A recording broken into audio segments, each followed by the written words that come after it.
మన VVIT university, absolute discipline, absolute education. SIR ఈ ప్రక్రియకి సంబంధించి మీ ఓటు కన్ఫర్మ్ చేసుకోవడానికి కోసం బిఎల్ఓలు మన ఇంటికి రావడం, అందరూ కూడా ఎమ్యునేషన్ ఫామ్లు ఇవ్వడం అనేది జరిగింది. కానీ ఫైనల్ ఓటర్ లిస్ట్ ఎప్పుడు వస్తుందో, అందులో ఓటు ఉందా లేదా అని చెక్ చేసుకోవడానికి అందరూ కూడా ఈగర్గా వెయిట్ చేస్తున్నారు, ఎప్పుడు ఓటర్ లిస్ట్ విడుదల చేస్తారని. ప్రస్తుతానికైతే ఎలక్షన్ కమిషన్ ముసాయిదా ఓటర్ల జాబితాని రిలీజ్ చేసింది, అంటే డ్రాఫ్ట్ని అయితే రిలీజ్ చేసింది. అందులో మీ ఓటు ఉందా లేదా అనేది ఇమ్మీడియట్గా చెక్ చేసుకోండి. ఎందుకంటే మీ ఓటు లేకపోతే మాత్రం ఆగస్టు 30తో లాస్ట్ మీ ఓటర్కి మళ్ళీ అభ్యంతరాలు స్వీకరించడానికి ఎలక్షన్ కమిషన్కి ఈ మంత్ ఎండింగే కాబట్టి ఇమ్మీడియట్గా మీ ఓటు ఉందా లేదా చెక్ చేసుకోండి. దానికంటే ముందు మీరు ఇన్స్టాల్ చేసుకోవాల్సిన యాప్ ఇది ECINET. ఇది ఎలక్షన్ కమిషన్కి సంబంధించిన యాప్. దీన్ని ఇమ్మీడియట్గా ఇన్స్టాల్ చేసుకోండి. ఇన్స్టాల్ చేసుకున్న తర్వాత మీరు యాప్ ఓపెన్ చేయండి. ఇందులో చాలా ఆప్షన్లు ఉన్నాయి, ఈ వేడితో మీకు పని లేదు. డైరెక్ట్గా ఇందులో search your name in voter list అనే ఆ ఒక్క ఆప్షన్ మాత్రం ఎంచుకోండి.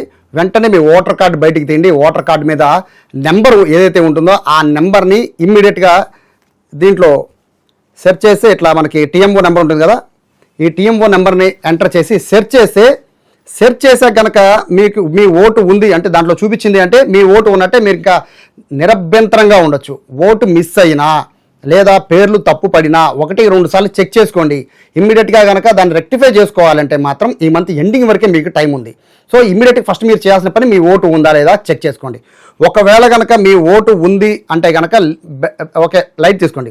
ఓటు లేదు అంటే కనుక ఇమ్మీడియట్గా BLO దగ్గరికి అయితే ఇమ్మీడియట్గా వెళ్ళిపోండి. టైం చాలా తక్కువ ఉంది. అయితే ఈరోజు ఏదైతే ఓటర్లకు సంబంధించిన ముసాయిదా మొత్తం ఈ జాబితా రిలీజ్ అయిందో, ఈ జాబితాకు సంబంధించి కొంత ఇన్ఫర్మేషన్ అయితే మన దగ్గర ఉంది.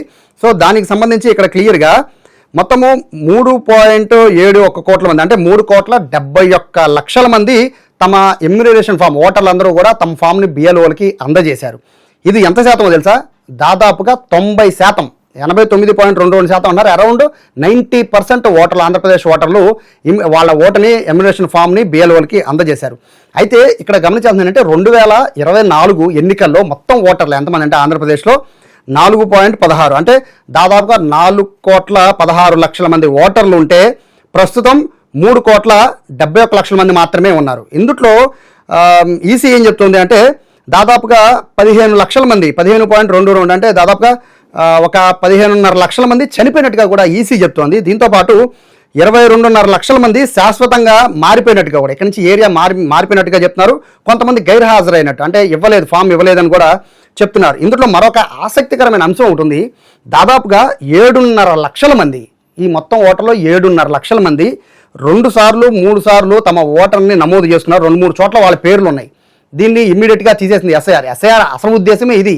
ఎక్స్ట్రా ఓటర్స్ కానీ లేకపోతే ఓట్లకి సంబంధించి చనిపోయిన వారి లిస్ట్ కానీ ఇవన్నీ చాలా కన్ఫ్యూజన్గా ఉన్న నేపథ్యంలో ఈ ఎస్ఐఆర్ అని సపోర్ట్ చేయడానికి ప్రధాన రీజన్ ఇదే. ఇందులో క్లియర్గా 15.5 లక్షల మంది చనిపోతే ఇందులో 22 లక్షల మంది పూర్తిగా వాళ్ళు ఈ ఫారం ఇవ్వలేదు, లేకపోతే ఎక్కడి నుంచి వేరే ప్లేస్కి మారిపోయామని చెప్పడము, మరి కొంతమంది అయితే 2-3 ఓటర్లు మాకు లిస్టులో ఆల్రెడీ ఉన్నాయని చెప్పడం. ఈ వివరాలన్నీ కనుక్కుంది.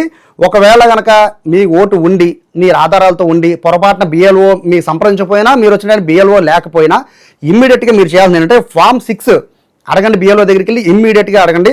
అభ్యంతరాలకి లాస్ట్ ఆగస్టు 30, అక్టోబర్ 3వ తారీఖున ఫైనల్ కాపీ వస్తుంది. ఫైనల్ కాపీ వచ్చాక మీరు చేసేది ఏమీ లేదు. సో ఏమైనా ఉంటే ఇమ్మీడియట్గా మనం ఇప్పుడు చెప్పిన యాప్ని ఇమ్మీడియట్గా ఇన్స్టాల్ చేసుకోండి. మీ TMO నెంబర్ని, ఓటర్ కార్డు మీద నెంబర్ ఉంటుంది కదా, ఇమ్మీడియట్గా దాన్ని ఎంటర్ చేయండి, సెర్చ్ చేయండి. ఓటు ఉంటే గుడ్, ఓటు లేకపోతే మాత్రం ఇమ్మీడియట్గా BLOని సంప్రదించాలని చెప్పి ఎలక్షన్ కమిషన్ చెబుతోంది. కెమెరా పర్సన్ వినయ్తో సాయి, సుమన్ టీవీ, విజయవాడ నుంచి.